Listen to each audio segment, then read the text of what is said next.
How would you receive medical or Medicare played out if you left the system? Well, there's first off on the medical side, if you're talking about insurance or if you're talking about coverage.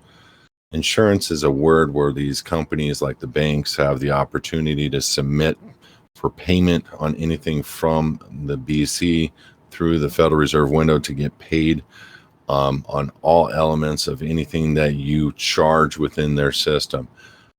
We don't do anything to help people with medical insurance. We do help people through private medical coverage. It's money that goes into a pool, and the pool pays out just like any other type of medical insurance. $20 doctor visit kind of a thing, $75 specialist visit kind of a thing. And they have the same types of coverage and limits and all that with the largest provider networks out there. And it's 100% private, where you don't have to use a social security number to obtain it. Medicare is the same function as the Social Security. For me, I personally wouldn't use anything that was quote unquote a benefit. But with that being said, some people have that need. So let's talk contract law. Everything that I do in applying for anything, I'm all, like if I, and I haven't done this in 15 years, but if I were to help people which have asked for our help in doing some of these functions, you have to look at these applications as real serious contracts. And so when we look at the application as a contract, I'm trying to be proficiently correct and make sure that we're legally in a position of having standing if that contract were to ever be brought into court and say, see, he said he was a United States citizen. So I define things on a contract, and if I don't define things, I simply sign non-assumpsit in cursive. Literally, non in cursive, assumpsit. That's it.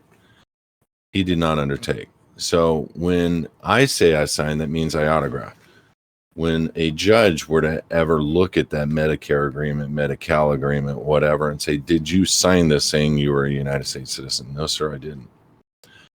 And he said, did you put pen to paper and write that? You say, if you're asking me if I signed that document, the answer is no, I did not attest to the validity of that instrument, which is what signed signature means.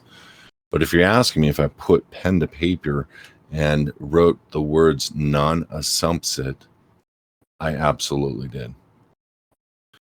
Why did I say it that way? Because one is a contract here at the time that I'm undertaking the agreement. The other one is a judge trying to contract here, and I don't want to contract with the judge and admit that I signed anything, even the word signing, the words non-assumpsit. I'm agreeing I signed.